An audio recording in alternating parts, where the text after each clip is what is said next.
Hello and welcome to the York School. In this video, you will learn about the disk utility, why it is important, and how to run it. To get to the disk utility, go to the Spotlight search and start typing in disk utility. Now you can double-click on the application, which brings up the utility. From here, you'll see that there are two hard drives.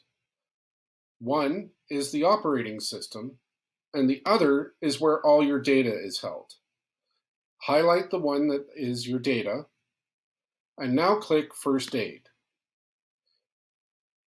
and then click Run. This can take several minutes or hours depending on how much data you have on your data drive.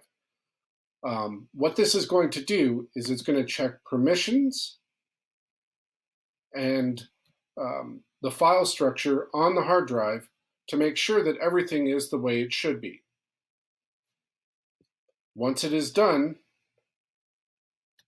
click Done.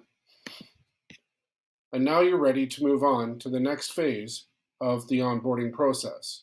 To do that, restart your computer. Thank you for watching and have a great day.